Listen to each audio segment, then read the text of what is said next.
세상 사람들을 비교해서 한마디로 표현하면 우리 이렇게 표현할 수 있겠습니다. 참 계산이 빠른 사람이라고. 무엇이 내게 유익이 되고 유익이 안 되는가를 잘 계산하는 사람. 그런데 영원한 것에 마음을 두고 살아가는 사람은 어떠하다는 것입니까?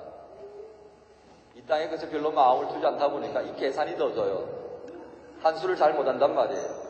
그래서 이것이 내게 유익한지 안 유익한지 생각지 아니하고 보고서 마음이 감동되면 일을 저지른단 말이에요. 그러니 어떻습니까? 날마다 사람들로부터 바보 소리 듣는 거죠. 여러분 예수 믿으면서 여러분 보고 누군가가 바보라고 하면 어떻게 생각하면 되겠습니까? 아, 내가 부족하긴 하지만 그래도 내가 예수 제대로 믿으려고 애는 쓰는구나. 야, 너 정말 약삭 빠르고 계산이 정확하다. 그러면 내가 뭔가 좀 문제가 있다 생각하시면 됩니다. 여러분, 영원한 소망을 안고 사는 사람들, 그 사람들에게는 참 많은 시험거리가 생깁니다. 견디기 어려운 일들이 많이 생깁니다.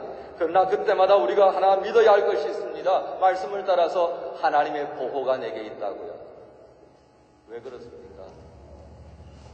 그리스도께서 부활하셨기 때문입니다. 그리스도께서 죽음에 머물렀다고 한다면 참으로 우리의 삶은 부끄럽게 되었을 것입니다. 왜냐고요? 내가 부활이요 생명이요 진리라고 말씀하셨다. 그 예수님 열심히 따라다녔다가 죽어버리고 끝났으면 그 말이 거짓말이었고 거짓말 따라다니다가 평생 종신 사람들이라고 이야기 듣기 때문입니다. 그러나 그 이야기를 주님께서는 우리에게 허락하지 않으셨습니다.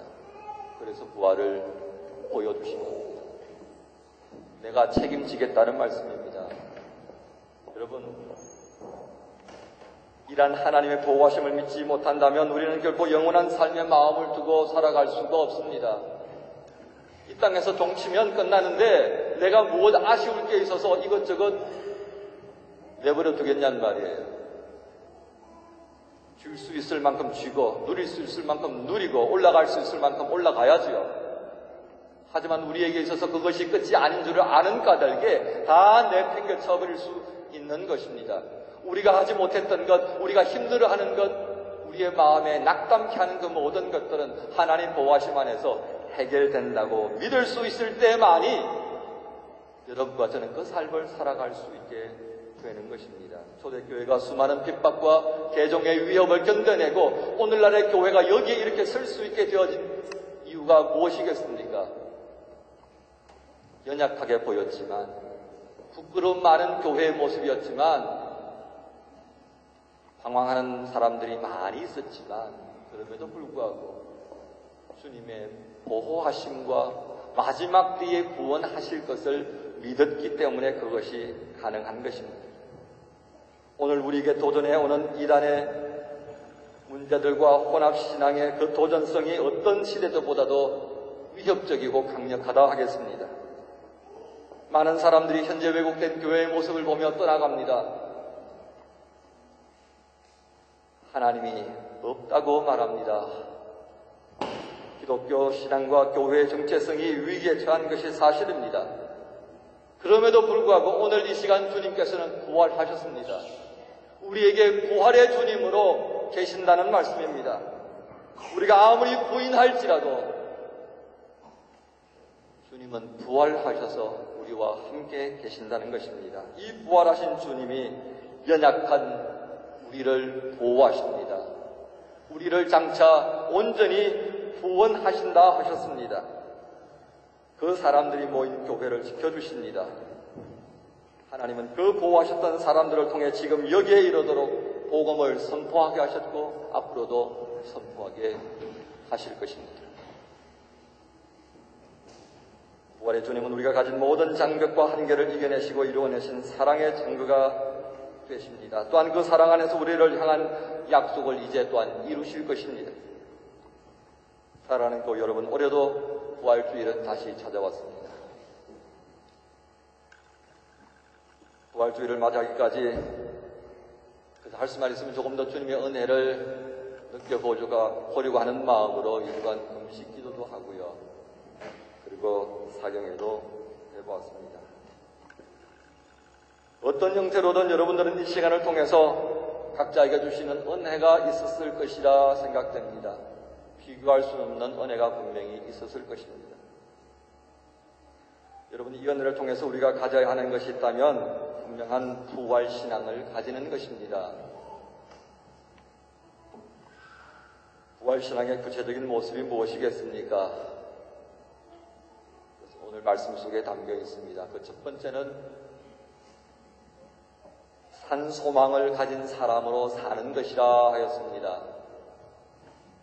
두 번째는 우리가 받을 유산은 이 땅에 썩어 없어질 것이 아니라 영원한 하나님 나라에 있음을 믿고 사는 것이라 하였습니다.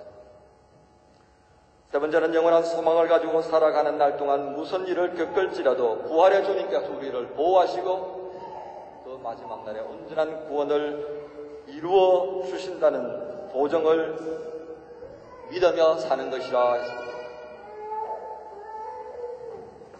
여러분, 하나 마지막으로 묻겠습니다. 여러분, 이 땅에 살아가면서 내가 그리스도인으로서 살아가는 날 동안에 무엇으로 그리스도께서 부활하신 것을 증거하시겠습니까?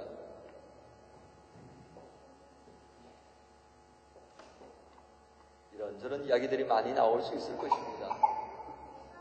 아주 분명한 것은 이 땅의 사람들이 생각하지 못한 삶의 방식으로 사는 것이라 하겠습니다. 그것이 무엇입니까?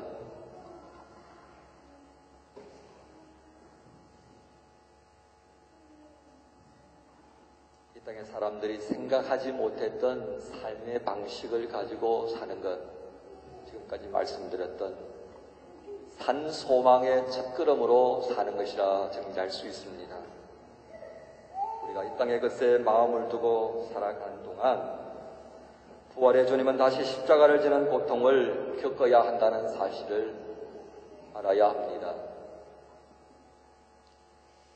그러는 동안에 우리의 믿음은 거짓이 될 것이고 그 거짓된 믿음은 마지막 날에 우리에게 슬픔과 탄식으로 되돌아올 것입니다.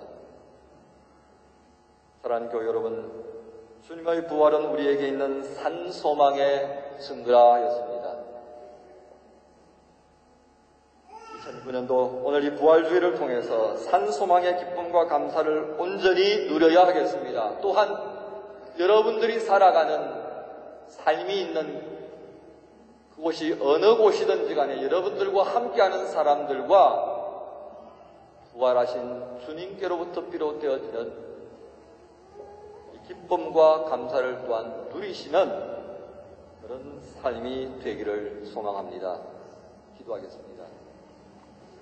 하나님 감사합니다.